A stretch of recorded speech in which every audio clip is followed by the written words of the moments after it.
صحیح مسلم کتاب البر والصلہ کتاب نمبر 45 باب نمبر 15 باب تحریم الظلم حدیث نمبر 2581 2581. ابو ہریرہ رضی اللہ تعالیٰ عنہ اس حدیث کے راوی ہیں.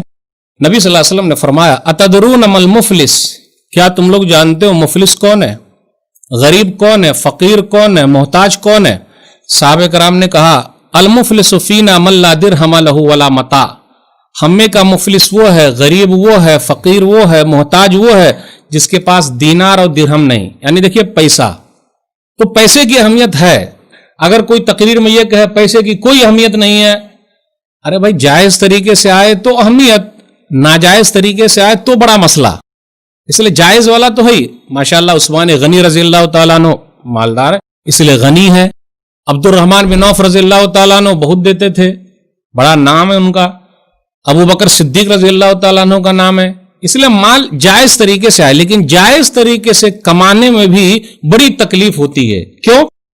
وائٹ منی کمانا مشکل ہے، وائٹ منی کمانا مشکل ہے، بلیک منی چھپانا مشکل ہے، اور پنک منی جو 2000 والی نوٹ آئی ہے، پنک وہ جو پیسہ ہے 2000 والا، اس کا چھٹا کرانا مشکل ہے. تو وائٹ جو کمائیں گے بہت مشکل ہوتا، یہ بھرو وہ بھرو، یہ دو وہ دو، بڑے مسائل.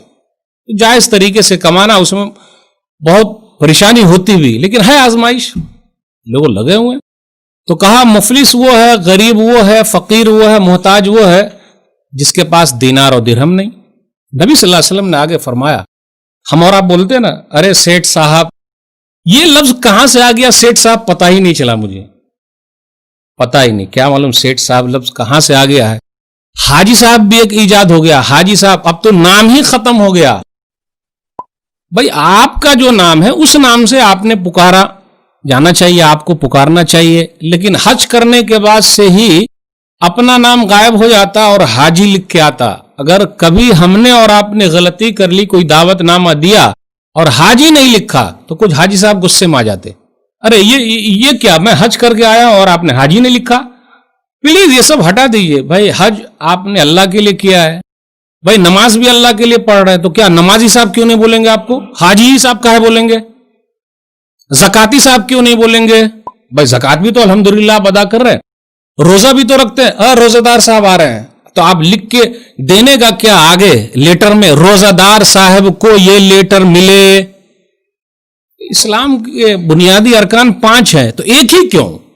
اس لیے اللہ کے ساتھ جو معاملہ ہے اللہ کے ساتھ رکھیے، بندوں کے ساتھ جو معاملہ کلیئر. نبی صلی اللہ علیہ وسلم نے فرمایا میری امت کا مفلس کون ہوگا؟ ان المفلس من امتی یاتی یوم القیامہ بصلاۃ وصیام وزکات. 3 چیز غور سے دیکھیے.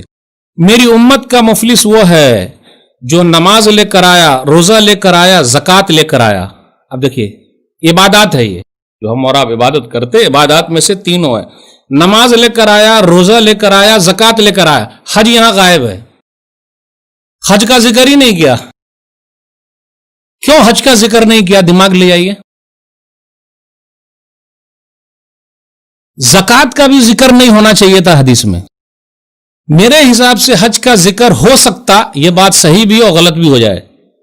حج تو انہی لوگوں پر فرض ہے جن کے پاس پیسہ ہے، پیسہ نہیں تو حج نہیں. لیکن زکات تو پیسے والے کا بھی مسئلہ ہے. آپ غور سے دیکھیے گا ان چیزوں میں کہ جسمانی عبادت، روحانی عبادت، مالی عبادت، تینوں کو مکس کر دیا گیا ہے. نماز کون سی عبادت ہے؟ یہ جسمانی. روزہ روحانی، کیونکہ اللہ اور بندے کے درمیان ہے. اور زکات مالی عبادت، تینوں کو مکس کر دیا گیا ہے. یہ عبادت ہے. تو بولے یہ لے کر آیا، لیکن ساتھ میں 5 چیز اور لے کر آیا ہے. وَيَأْتِ قَدْ شَتَمَ هَذَا وَقَذَفَ هَذَا وَأَكَلَ مَالَ هَذَا وَسَفَكَ دَمَ هَذَا وَضَرَبَ هَذَا. نمبر 1 کسی کو گالی دی ہے. یہ گالی کا لفظ پہلے کیوں ہے؟ کیونکہ مسئلہ وہیں سے خراب ہو جاتا. نمبر 2 الزام لگا دیا، فلانا ایسا ہے، فلانی ایسی ہے. اب دیکھیے خواتین میں بھی وہی چلتا، بہو ایسی ہے تو وہ ایسی ہے تو وہ ایسی ہے تو ساس ایسی ہے تو دس ہے اور ڈیٹ ہے. پھر آدمی لوگ بھی لگا دیتے ارے فلانی عورت ایسی ہے تو وہ ایسی ہے.